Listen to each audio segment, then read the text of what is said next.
But thank you. And just breaking this evening, U.S. intelligence officials say Iran targeted the Trump campaign with a hacking operation. Kelly O'Donnell is following this. Kelly, what more do we know? Well, Lester, as you know, Iran had already been the top suspect, but with this joint statement, the U.S. government is saying it is confident that Iran is behind attempts to hack Donald Trump's campaign. Mr. Trump had said so publicly himself. And the officials point out that Iran is trying to interfere with both campaigns and the U.S. election, in part by using electronic interference, sending what's known as phishing emails, and one that reached longtime informal Trump advisor Roger Stone. Lester? All right, Kelly O'Donnell, thanks. Join us for wall-to-wall coverage on the convention tonight, streaming on News Now. And starting at 10, be sure to join us on NBC for President Biden's speech. Now to the deadly flood emergency in the Northeast, with almost a foot of rain causing catastrophic flash flooding. Many saying they've never seen anything like it. George Solis is there. George, what's the latest? Lester, Connecticut's still reeling in the aftermath of this flash flooding. Take a look at this bridge here that was completely washed out by this historic flash flooding. Residents and first responders here seemingly caught off guard. Tragically, this storm also deadly. Tonight, roads and bridges in western Connecticut buckled after the force of raging waters. In hard-hit Oxford, the town's main highway swallowed whole as a nearby river swelled into what one official described as a gushing torrent of destruction. On a scale of like 1 to biblical, I mean, how intense was this flood? This is, I've never seen so much rain in such a short time. Just heavy, heavy, heavy. Never stopped. Cars submerged as the water caught many off guard, claiming the lives of a 65-year-old and 71-year-old woman. Both swept away by raging floodwaters, according to officials. Oxford got sucker punched yesterday and then taken out at the knees. Our infrastructure is broken. The town overpowered by tenant. Now we're seeing these patterns again and again and again. We've seen them in Tennessee, we've seen them in Kentucky, we've seen them up towards Minnesota, we've seen them out towards Texas, we've seen them up in Illinois, we've seen Indiana. We've seen this pattern again and again and again. And what is causing this? It's caused by the upper atmosphere being hotter than normal. Steam rises to the top. Whenever you got more heat, the moisture level goes higher. And then whenever it does release the moisture, it releases it as a deluge versus a normal, sensible rain. We are doing this to ourselves, but yet now you still have people that will swear and be damned that global theorist is nothing but a bunch of nutty people. Just like Donald Trump. Drill, baby, drill, drill, drill, drill. I can't emphasize the urgency enough pertaining to everything that's going on right now, pertaining to biblical Bible prophecies coming true. That in the last days it says to flee into the mountains, that when you shall start to begin to see these things, know that the end is near. The end of what, you may be asking? The end of the world. The end of the world. We're just not talking about the end of somebody's individual life. We're talking about the actual end of the world. And so far, that message has still not gotten out, because they claim this Labor Day, coming up in the next 2 weeks from now, that they project more flights going to be going either to or from America than ever before. Than ever before. So what does that tell me? That tells me that these people over here in America are full of crap. Whenever they get to talking about wanting peace, and whenever they get to talking about, oh, we'll make transitions later on pertaining to global warming. No, you don't understand. If we do not make major transformations now, there won't be a future for our children and our children's children. You cannot get that. Some reason there's some sort of a mind block that is causing various people not to take these issues serious. Well, you'll take them serious whenever this actually knocks on your door. And the only reason why that I know of it so serious is because I used to go around helping people in crisis situations like this, regardless whether it was a tornado or a hurricane or even flooding, pertaining to what went on up here in Humphreys County, Tennessee, give or take about, I guess, 3 or 4 years ago. So we're seeing this constant pattern. And the thing about the pattern, it's not just in America. It is all over the world. We're having areas that are entirely too dry versus areas that are entirely too wet. Once more, what does the prophecy read? It says to flee into the mountains. In other words, get out of the low-lying area. Now, one of the things that I've noticed here in Northwest Tennessee, and I guess it recently has been since the flood in Humphreys County, was the road commissioners seem to be taking these things a little bit more on an emergency scale, to the point of cleaning out ditchways and making sure that our culverts that need changing them out with bigger culverts. That way the ditch lining areas will be able to handle more flow of water towards getting it out. I have noticed that around in this area, that it seems like the road commissioners are paying more attention towards making sure that they're cleaning out the ditches and making sure if a culvert does need to be changed out, they change it out with a bigger culvert to breathe in, if that's even the right terminology, or to take in more of a volume of water flow. Rain in a 12-hour window, growing evidence of the impacts of climate change. Storms not only growing in frequency, but intensity. It ripped apart everything. This was all leveled out. This Mexican restaurant, now closed indefinitely. It's unrecognizable. At this point, yeah. In neighboring Danbury, as homes and businesses were threatened by mudslides, first responders rescuing more than 100 people. Roadways and parking lots like this one in Danbury looking more like creeks after being washed away in the storm. The dangerous deluge also wreaking havoc in New York. Long Island declaring a state of emergency. Back in Connecticut, residents bracing before the next storm on the horizon. George Solis, NBC News, Oxford, Connecticut. For months, George Santos was defiant as accusations mounted about his campaign for Congress. Well, now he's pleading guilty to felony fraud charges. Ryan Nobles was in court. Tonight, former Congressman George Santos speaking to a crowd of reporters outside of court after his guilty plea. I understand that there are legal consequences for my actions, and I accept them fully.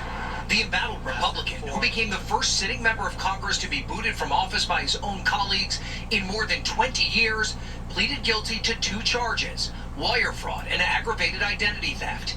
This after federal prosecutors indicted Santos on dozens of charges. While throughout his legal woes, Santos defiantly maintained he was the victim of political prosecution, today he showed a different side. It's clear to me now that I allowed ambition to cloud my judgment, leading me to make decisions that were unethical. George Santos stood in the courthouse right behind me and finally, under oath, told the truth. A virtual unknown, Santos rode a Republican wave into office in 2022 with a resume that was built on lies. He bragged about cutting million-dollar business deals that didn't exist and boasted about being a star volleyball player, a sport he never played. A scathing House ethics report accused Santos of deceiving his donors and using campaign cash to fund his lavish lifestyle. Congressman, what do you say to your constituents? Excuse me.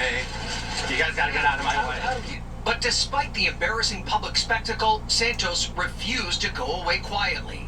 He was active on social media and sold hundreds of short, personalized videos to fans on Cameo. Let's talk about Botox for a second. Santos is scheduled to be sentenced in February. He faces a minimum of at least 2 years in prison, but could face up to 22 years behind bars. Lester? All right, Ryan Nobles, thank you. Secretary of State Antony Blinken is getting key buy-in as the U.S. pushes for a Gaza ceasefire deal by the end of the week. Raf Sanchez is in Tel Aviv. Raf, Secretary Blinken making it clear time is of the essence. That's right, Lester. Secretary Blinken arrived in Israel with a stark message. After more than 10 months of war, this may be the last best chance to get a deal to end the fighting and bring the hostages home. Now, the U.S. laid out a detailed ceasefire plan last week, and after meeting Prime Minister Benjamin Netanyahu today, Blinken says Israel has accepted that plan, but Hamas, at least for now, has not. So the U.S. urging Hamas to get on board and then move swiftly to agree on technical details like how many hostages will be released each day. So the secretary says he is determined to get this deal over the line, but there are still major obstacles in the way of an agreement. Lester. Raf Sanchez in Tel Aviv tonight. Thank you. Now to President Biden's sweeping new immigration policy. It provides protections for the undocumented spouses of American citizens, though Republicans have attacked it as amnesty. David Noriega now with one family hoping to benefit. Rodrigo de la Rosa, who goes by Rod, was a small child when he came to Arizona from Mexico. You were 5. Yeah, 5. 3 years ago, he married Ashley de Alba, and they have a little girl on the way. It's the picture of a happy American life, except that more than 20 years after coming to the U.S., Rod is still undocumented. He works painting houses, but aspires to be a sports photographer. Does not having papers get in the way of that? It does. It just cuts a lot of opportunities. Like, you can't get a regular job. Keep families together. But starting today, a major new Biden administration program known as Parole in Place will make it much easier for Rod to apply for a green card and then citizenship. Until now, he would have had to leave the country to apply and risk separating from his family for years. Now he can apply from here. How could this potentially change your lives? In so many ways. We would be able to actually do the things that we want to do. We want to both be homeowners. I don't want everything to just be on my name. I want him to have the same opportunities that I have. To qualify, applicants need to be married to a U.S. citizen, pass a criminal background check, and have lived in the U.S. for at least 10 years. The White House estimating that 500,000 undocumented spouses of U.S. citizens are eligible. Republicans, including former President Donald Trump, slamming the executive action as mass amnesty. Now he's granting illegal amnesty? I mean, this guy is totally out of control. It's completely lawless. In the last election, Joe Biden won Arizona by about 10,000 votes. The number of families who are expected to qualify for parole in place here in Arizona is more than that. It's about 15,000. So in a state like this program could actually sway the election. Ashley is one of those swing voters. So my mom saved this for our daughter. Did you vote in 2020? Yes. Who did you vote for? I voted for Trump. With Biden off the ticket and her family set to benefit from a Democratic policy, now she's undecided. Is it fair to say you're considering voting for the Democrats now? Yeah, I'm considering it. I want to see how permanent this is. Like, is this just a ploy for votes, or is this something that they're really taking serious? The program will likely be challenged in court, and if Trump wins, it could be scrapped altogether. But if Rod does get his papers... This is when she was a little bean. He and Ashley will be starting a new chapter in more ways than one. Yeah. David Noriega, NBC News, Phoenix. In 60 seconds, a desperate search for Americans and a tech tycoon after a luxury super yacht sinks. Wow.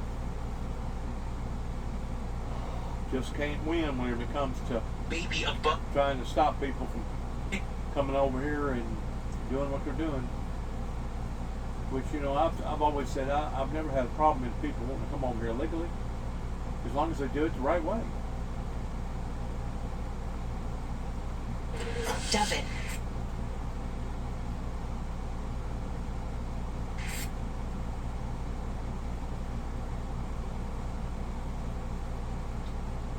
Replenish your...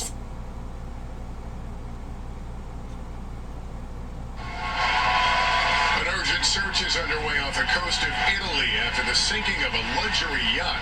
6 are missing, including Americans. Steve Patterson has much more. Tonight, Italian rescue crews scouring the sea for any sign of life after a private British-flagged super yacht was ripped apart by a sudden freak storm just before sunrise. It's a strong orkan gust. Very strong. Very strong. 20 22 people were on board. Rescue boats were immediately deployed, saving 15 people as the storm raged. The Italian Coast Guard confirming 6 people are still missing, including 2 Americans. In a harrowing feat, one mother, identified as Charlotte, says she managed to hold her 1-year-old baby above the waves until they were both pulled to safety. Miraculously, a doctor confirmed Charlotte's husband, also on board, was found safe. We reunited the whole family, he says. They're here with us. Italian authorities say this 184-foot luxury yacht was anchored about a half-mile off the Sicilian coast when it is believed to have been struck by a violent storm. The wreckage, now 160 feet below the surface.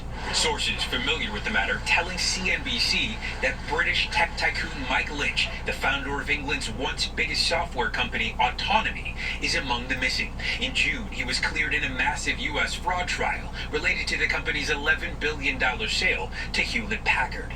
Investigators now say they're hoping to piece together how a modern yacht was so thoroughly destroyed in a storm that barely damaged other ships. Tonight, survivors wait for any word of their missing friends or loved ones, with hope sinking after every passing hour. Steve Patterson, NBC News. And as the DNC gets underway here in Chicago, there's much more to tell. For Satan will come down in great wrath because he knoweth his time is short.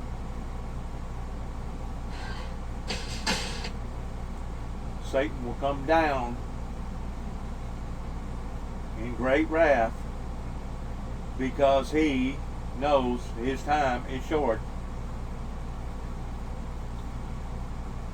How come that one ship went under while the rest of everybody else hardly got scathed?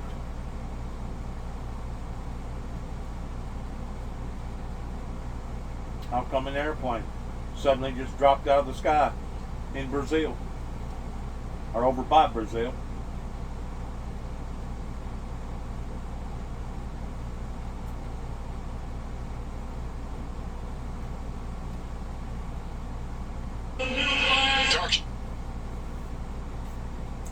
Now, just as of about a day ago, I made mention in some of my work pertaining to Phil Donahue of the reason why that my dad, James Robert Jackson, in the early 80s, watching Phil Donahue after a 1979 Buick Regal rode over on top of me and I lost 9 units of blood in 1983, it was my dad that watched a show like Phil Donahue with a bunch of psychiatrists, doctors on their show pertaining to lithium, and for some reason my dad was asphyxiated in the fact of believing that his son, Dennis James Jackson, the one talking in behind the camera right now, needed to be on lithium, and that I was psychologically, emotionally, chemically imbalanced.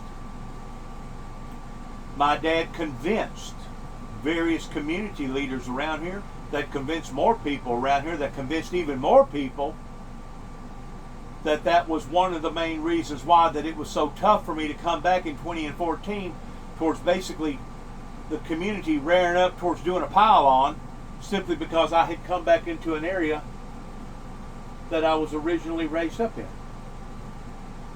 An area that I loved, an area that I cared about, an area that I felt familiar with, an area that I thought, out of all the places, that I would feel secure in. But it just goes to show you the power of TV. Whenever you plant something in somebody's head, and the whole time, instead of Dennis James Jackson needing to be on some sort of psychiatric medication, in which I had never in my entire life been close to a psychiatric ward before 1983, was the person that was accusing the person that needed to be on lithium, which was my dad, because of his abusive, obnoxious, violent behavior whenever it come to him screaming and yelling regarding post-traumatic stress disorder that obviously he picked up during World War II.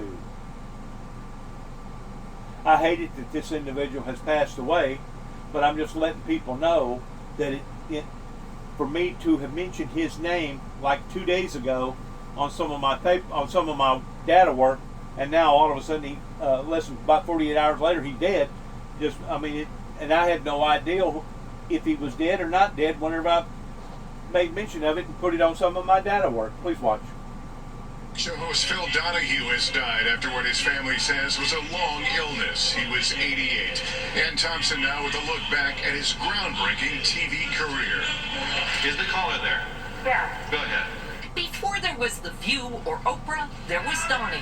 What are our values here? For almost 30 years, Phil Donahue led a lively, informative daytime talk show. Long a feminist rather than recipes and gossip, he elevated the genre to issues. We grew up with the gay rights movement. We grew up with the anti-war movement. No subject was off limits. Do you feel that discussions of sex might be useful and positive and help promote a healthy society? Or at the end, too salacious. Well, it's more competitive. As the syndicated show moved from Dayton, Ohio to Chicago to New York, Donahue was the first to let his audience ask questions. Our radical idea was called democracy. Yet it was his incisive probing and energy that made him the king of daytime talk, earning 20 Emmy Awards and a Peabody. Tonight, Winfrey posting there would not have been an Oprah show without him. Donahue moved to cable but never duplicated his success. President Biden, who awarded Donahue the Medal of Freedom, from Irish Catholic roots in Cleveland, Phil Donahue rose to transform television. Today called him an icon. A father of 5, Donahue married twice, including 44 years to actress Marlo Thomas. The most important moment is that first moment. I mean, it certainly was with me when I walked in the green room on the day that she was a guest. A television pioneer who got America talking. Ann Thompson, NBC News. And there is good news tonight. She made the logo shot famous, but now Caitlin Clark is entering the record books. Caitlin Clark. And this time for her teamwork on the court. Way to go. Good luck to all of us. Good luck to each and every one of us. And God bless America. God bless our troops. And may God bless our endeavors towards where we go from this moment on.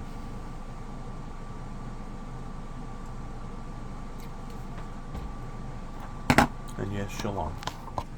Heaven help us all.